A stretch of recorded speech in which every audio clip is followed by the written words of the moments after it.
Just moments before walking down the aisle, the bride suddenly froze. Then, to the shock of every guest in the church, she lifted her gown and ran, not toward the altar, but straight into the arms of a homeless man standing silently at the door. A guest whispered, "Did she invite him to her wedding?" But before anyone could react, 12 U.S. Marines marched into the chapel in full dress uniform and saluted the bride in perfect unison, as if she had done something sacred, something far greater than anyone understood. What followed was a revelation that silenced every whisper, broke every assumption, and turned one woman's quiet kindness into a legacy of honor. This is the story behind that moment and the man she never stopped seeing. The soft hum of whispered conversations filled the church, weaving through the air like incense. Flickers of candlelight danced across stained glass windows, casting quiet halos of color on the white linens draped over the pews. It was a picture-perfect morning in San Diego, and inside this modest church, everyone had gathered to witness the long-awaited wedding of Emily Sanchez. The local pastry chef with a heart as warm as her cinnamon rolls. Everything had gone according to plan until the doors creaked open. The sound wasn't loud, but it sliced through the hush like a dropped glass. Heads turned, conversations halted. An elderly man stood in the doorway, framed by the morning sun. His coat, though threadbare, had been brushed and smoothed with care. His silver hair was neatly combed. In his hands, he held nothing. No gift, no envelope, just a quiet uncertainty. From a front pew, a voice hissed in disbelief. "Don't tell me she invited him." Gasps and judgment bloomed like wildfire. Guests exchanged glances. Some turned their faces away. But before whispers could harden into ridicule, a blur of white flashed from the side aisle. Emily. Without waiting for a cue, without worrying about the string quartet or the wedding planner's itinerary, she lifted the hem of her gown and ran, past the whispers, past the doubt, straight to him. Her arms wrapped around his shoulders, tight, real, like a daughter finding a long-lost father. At that moment, the room shifted. The sound of boots outside. 12 U.S. Marines in full dress uniform marched in precise formation through the church doors. Their eyes didn't waver. Their posture is impeccable. They stopped in a perfect line and, as one, raised their hands in salute to the bride, to the woman who had done something no one else dared. Before the first customer ever tasted a croissant, before the lights of the Sunrise Bakery flickered on and the coffee grinders whirred to life, Emily Sanchez was already there. Hands floured, apron tied, and heart quietly beating to the rhythm of purpose. She began her day at 4:30 a.m., long before most of San Diego stirred. The bakery, nestled in a quiet corner block, had become a small but vital part of the neighborhood. Locals swore by her melt-in-your-mouth cinnamon rolls and almond croissants, so delicate they flaked like paper. But to those who worked beside her, Emily was known for something far more lasting than pastry. Every morning, after completing her first batch, Emily would slow her pace. Her hands, so used to the quick efficiency of the kitchen, would move with reverence. She would carefully select one pastry, never the imperfect one, always the best. She'd wrap it in parchment, just so, then pour fresh coffee into a sturdy to-go cup. Lastly, she'd slip a note inside, wishing you a peaceful day. At exactly 5:45, she'd quietly exit through the back door. 2 blocks down, on a weathered wooden bench near the bus stop, sat the man. Always the same, elderly, silent, wrapped in a faded coat that had seen better decades. He never asked for food, never held out a sign, just sat there, with a gaze that drifted, not looking for help, just looking beyond. She never asked his name. He never gave it. In 6 years, not a single word passed between them. Just nods, glances, small, unspoken understandings. Behind her back, the bakery team often chuckled. She's wasting product, someone scoffed once. One day he'll take advantage of her kindness, another predicted, like a weathered cynic reading the forecast. But Emily never flinched. Her kindness wasn't performative, it wasn't rooted in the need to be thanked or admired. It came from a place deeper, a quiet ache to ensure that at least one person started their day knowing they weren't invisible. 3 months before her wedding, the bakery changed ownership. With it came performance reviews, spreadsheets, and efficiency audits. During hers, her new supervisor, young, polite, and visibly uncomfortable, mentioned the man. Your charity work, he began delicately, it's admirable, but some customers have noted feeling uneasy seeing a homeless man near the premises every day. Emily nodded and then changed nothing. She simply began arriving 15 minutes earlier, left the food before anyone else could see. Her movements became quieter, more hidden, as if kindness needed to shrink in order to survive. She thought she'd gone unnoticed. Until one morning, a new hire caught sight of her returning from her routine. The whisper was sharp enough to pierce the pre-dawn calm. She's been feeding that bum for years, he muttered to a customer, not quietly enough. The customer sighed, her tone laced with patronizing pity.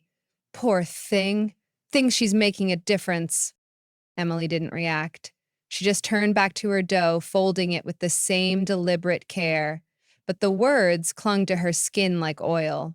Not because they hurt, not exactly, but because they proved how easily people dismissed what they refused to understand. She had always seen him not as a statistic, not as a nuisance, as a man, a life. Her mother, pragmatic and loving in her way, had once voiced her concern with a weary sigh. You always pick up strays, Emily. Always give away what you earn. One day it'll cost you something. Maybe, but Emily didn't see it that way. To her, every act of quiet compassion was a way of holding the world together. No one needed to notice. No one needed to clap. She knew Marco, her fiance, a firefighter, understood. He had the same reflex, helping strangers without hesitation. They spoke the same unspoken language of service.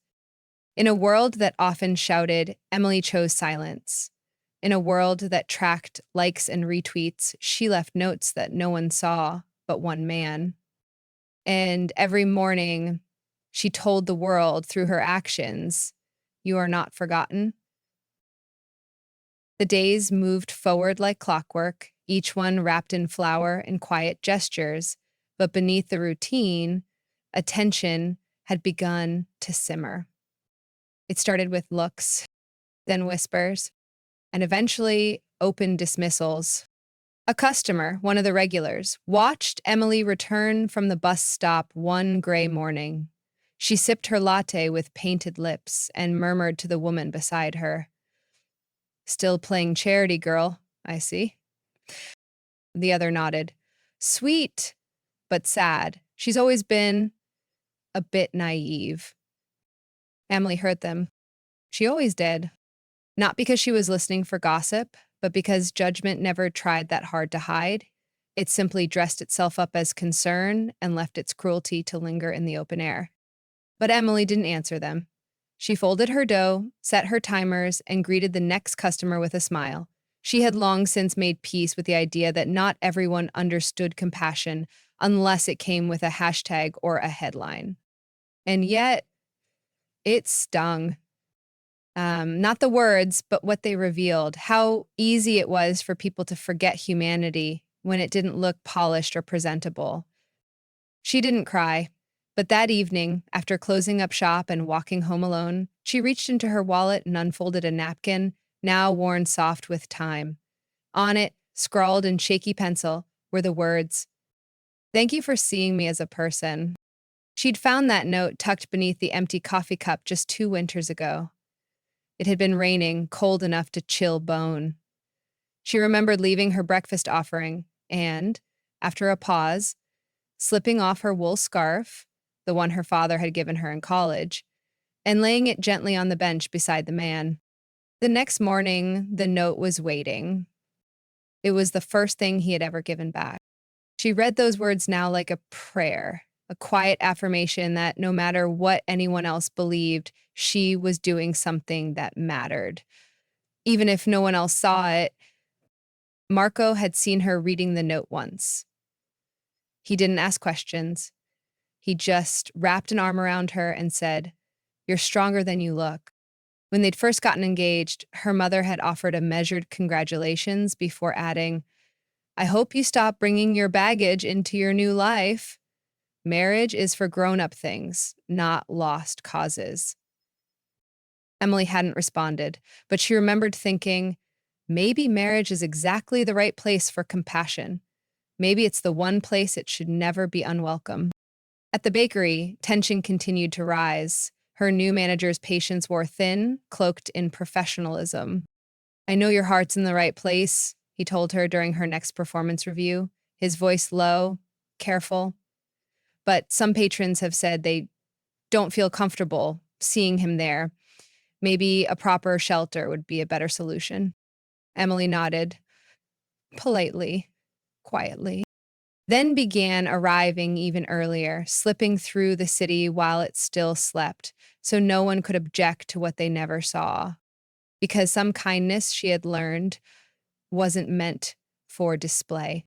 Some kindness was meant only for those who had been unseen for too long. It was a December morning, the kind that sinks into your bones, not from snow, but from the kind of coastal chill San Diego rarely wears. The kind of morning where people rush past each other, heads low, hands stuffed in pockets, hearts closed for warmth. Emily stepped out of the bakery's back door, cradling a cup of fresh coffee and a pastry still warm from the oven. Her breath clouded in front of her as she walked down the empty sidewalk, her scarf wrapped tight around her neck. When she reached the bench, she stopped cold. Was shivering. The elderly man, normally so composed in his silence, had his arms crossed tightly over his chest. His coat, worn thin, fluttered slightly in the wind. He wasn't looking at her this time. His head was bowed, eyes closed, as if trying to will the cold away. Emily hesitated only for a second. Then, with quiet resolve, she knelt beside the bench and placed the wrapped pastry and coffee at his side like always. But before she left, she unwrapped her scarf, the soft wool one she wore every morning, a faded forest green, and laid it gently beside him. She didn't wait for thanks. She just turned and walked back, her breath catching slightly in her throat. The next day, the scarf was gone, and in its place was a note, not left on the bench, but tucked inside the empty coffee cup, barely visible unless you looked closely. Emily noticed it as she bent to pick up the cup. A napkin, scribbled in shaky pencil. "Thank you for seeing me as a person." She stared at the words, not moving. The letters trembled, uneven, but the meaning was clear. A message sent from a place most people never look. A soul left out in the cold too long, now slowly thawing. She folded the napkin carefully and slipped it into her apron pocket, pressing it close to her chest. That note stayed with her for years. Through hard days and long nights, through doubt and frustration, she would take it out, read it, and remember. This is why. She didn't know his name, still hadn't heard his voice, but in those 8 words, he had told her more than most people ever say aloud. For the first time, she knew for certain he felt seen. And that, for Emily, was enough. Some connections don't need conversation. They live in the spaces between gestures, in the warmth of a scarf laid down without condition, in coffee left before sunrise, in a note scrawled by a man who had likely forgotten what it meant to be acknowledged.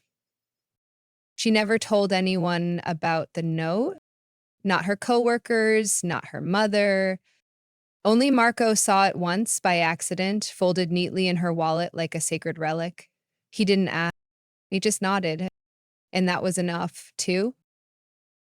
2 days before the wedding, while the reception hall bustled with florists and caterers finalizing every ribbon and fork, a quiet envelope arrived without fanfare. And wasn't handed over by a courier in uniform or delivered with flowers. Instead, it was slipped under the main office door sometime between dusk and nightfall.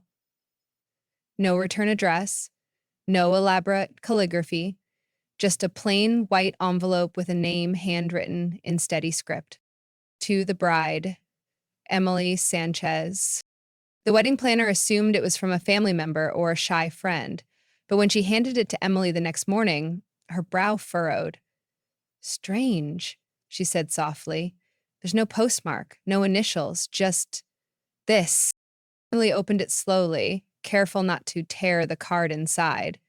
The handwriting was neat, masculine, maybe, with just one simple message. Tomorrow I will come, not for cake, but to honor a debt. There was no name, no hint of who sent it, just those 13 words. For a moment, Emily just stared at the card. Something about the tone sent a ripple through her. Not fear, but familiarity, a quiet knowing that danced at the edge of memory.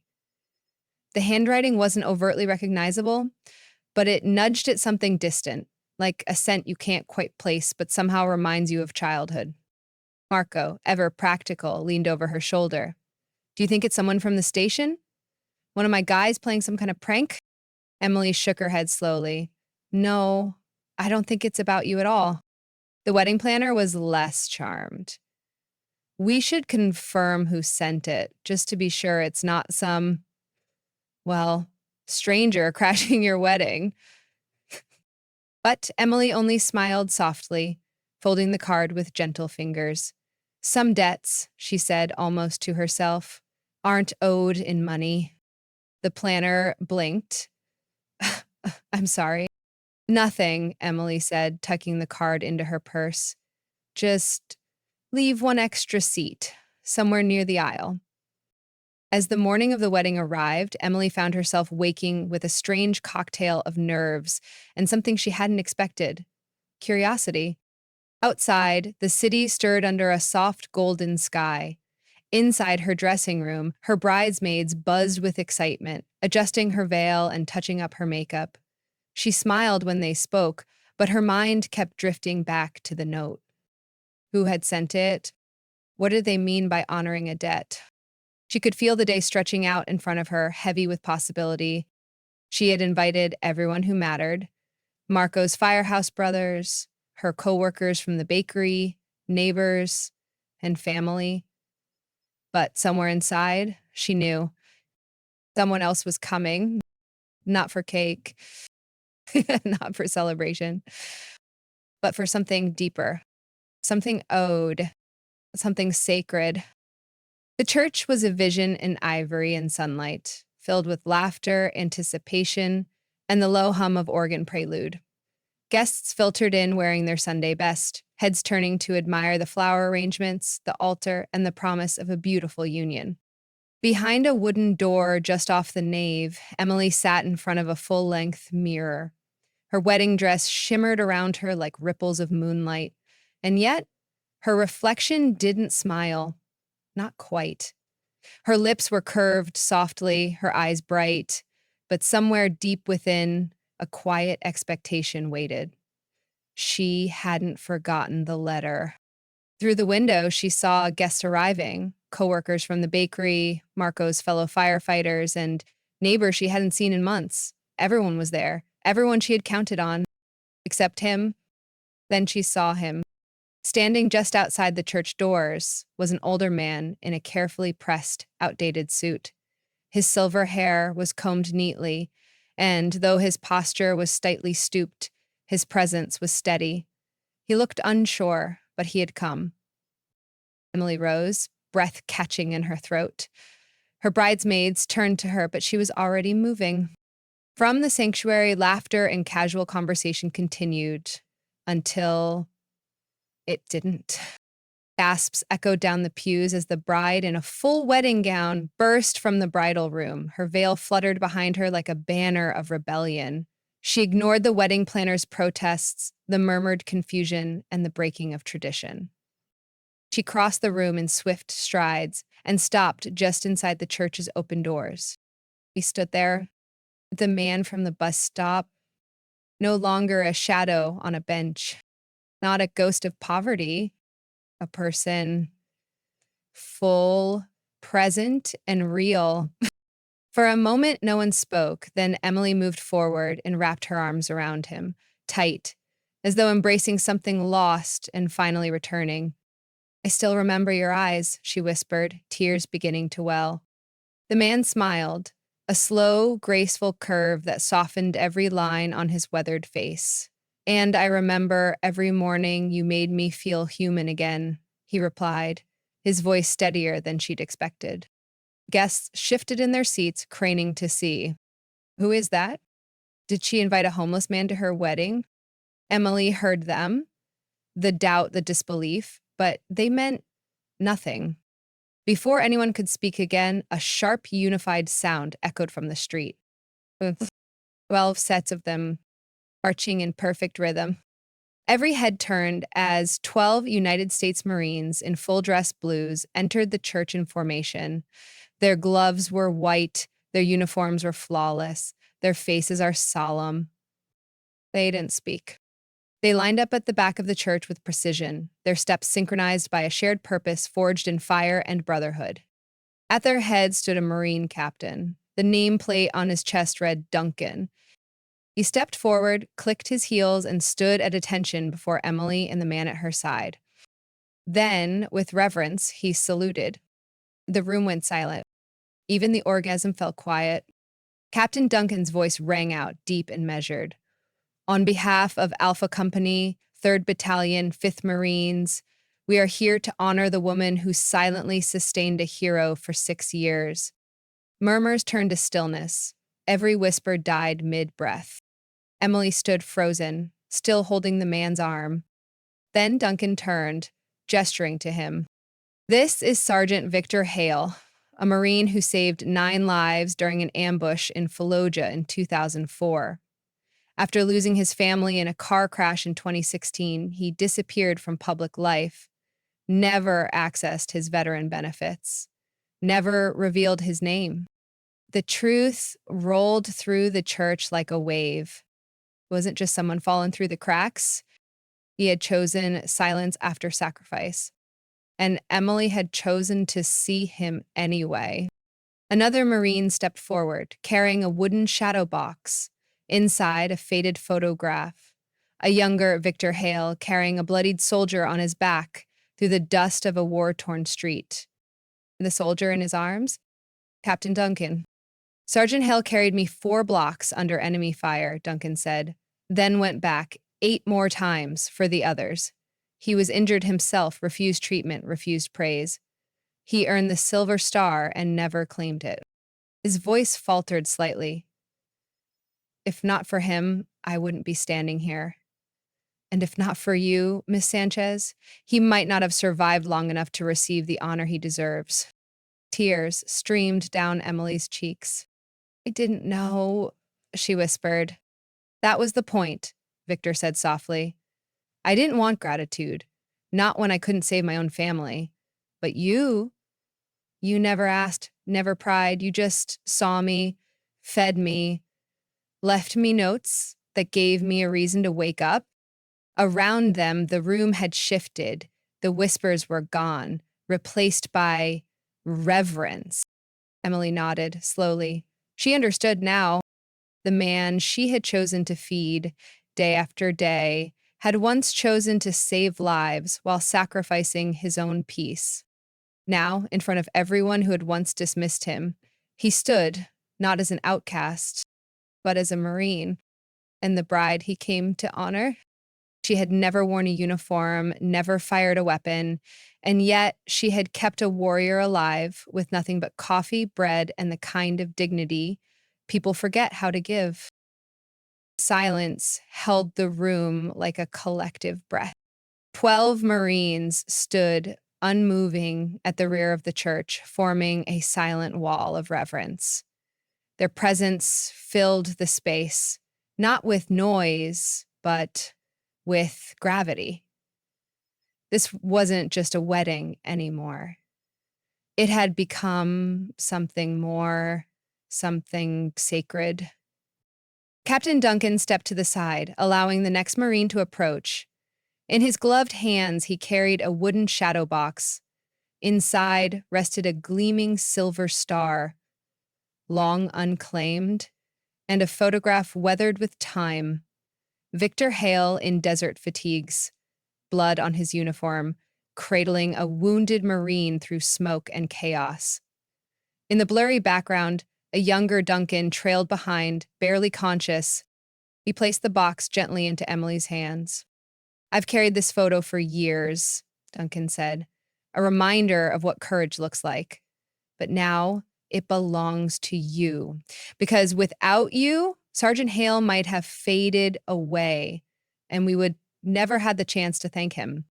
Emily looked down at the image, tears distorting the glass. Her hand trembled as she touched the edge of the frame. "I just gave him breakfast," she whispered. Victor gently took her hand. "You gave me far more than food. You gave me my dignity back. Piece by piece, day by day." He paused. "After I lost my wife and daughter, I didn't want to live. I didn't want anyone to see me. But then one day, someone left a croissant and coffee without asking questions, just a small note, wishing you a peaceful day." His voice cracked, and somehow I believed her. The guests were no longer just observers. They were witnesses, witnesses to a truth that made their earlier discomfort feel shameful. They had whispered behind hands, questioned a woman's compassion, misjudged a man by his coat. And now they stood in the presence of a hero and the woman who had unknowingly saved him. Duncan turned toward the crowd, his voice now directed not at Emily, but at everyone who had looked away when Victor sat on a public bench. "But in the Corps, we have a rule: never leave a Marine behind." He paused, then looked straight at Emily.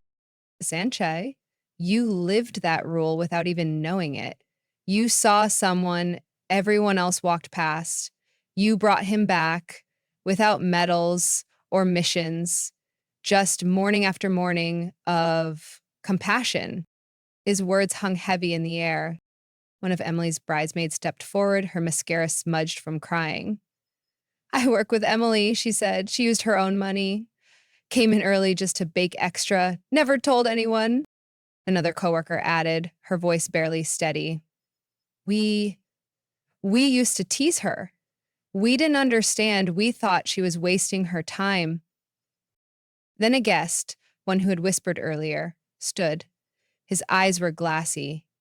"We came for a wedding," he said, "but we're standing in the middle of a ceremony of honor." Victor turned to Emily once more. "I came today to give you the only thing I have left, the truth, my presence, and my thanks." He looked over the crowd. "I overheard you talking to a customer once, mentioning the wedding. I remembered the date. I hope you don't mind. I reached out to a few old friends."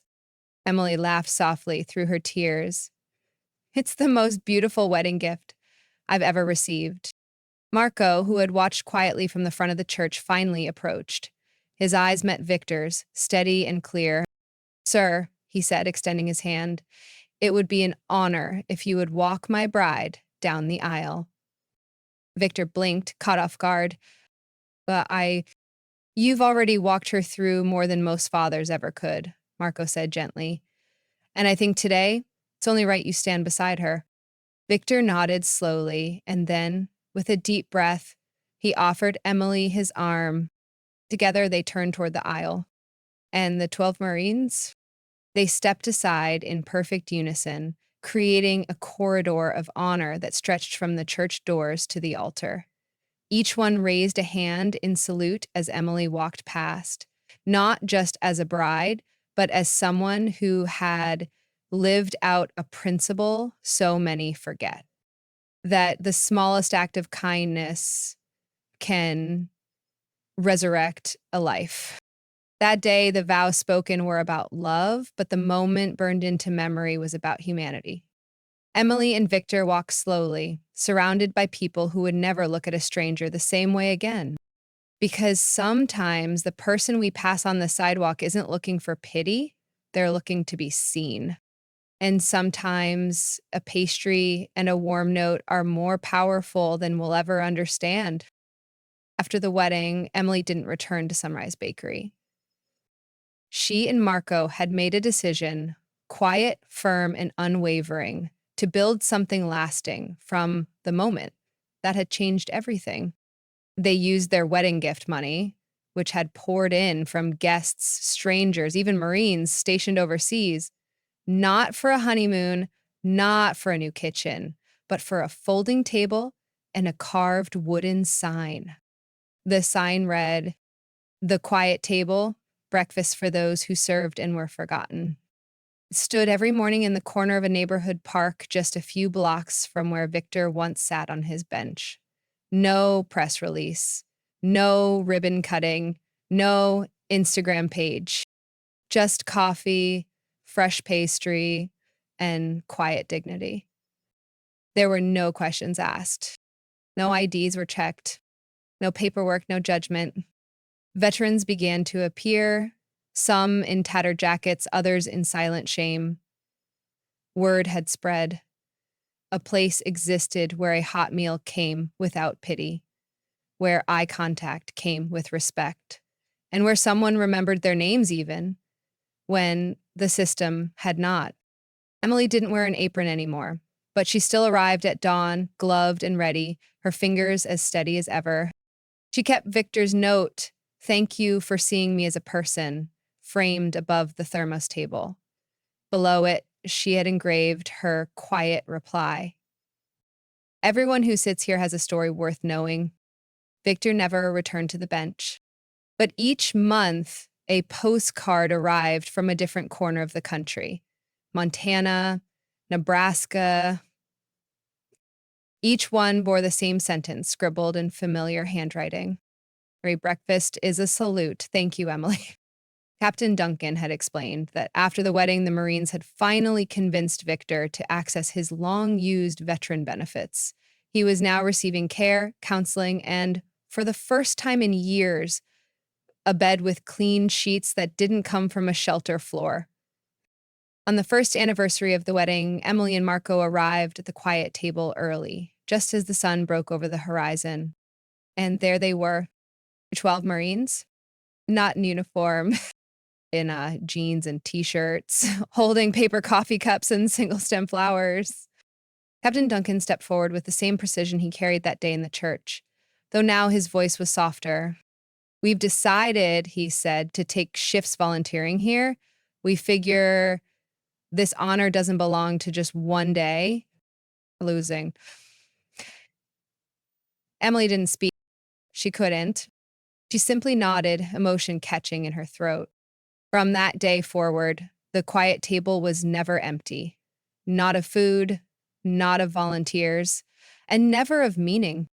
Over time, more veterans came. Some brought folded photographs, others folded memories. A few simply sat, said nothing, and left. But all of them were seen, and all of them fed. Local journalists tried to write about it. One even brought a cameraman. Emily politely declined. "This isn't about a story," she said. "It's about the people no one writes stories for." Marco understood. As a firefighter, he knew that not all heroes rushed into buildings or carried hoses. Some showed up with muffins and grace and silence. Sometimes, when Emily was the last to pack up, she would run her fingers over the carved sign and think about that bench, that scarf, that napkin. She would remember the moment 12 Marines saluted, not a soldier, but a baker who simply gave without needing to know why. Because in the end, true heroism uh, didn't always march. Sometimes it sat quietly at a table and waited for someone to see it.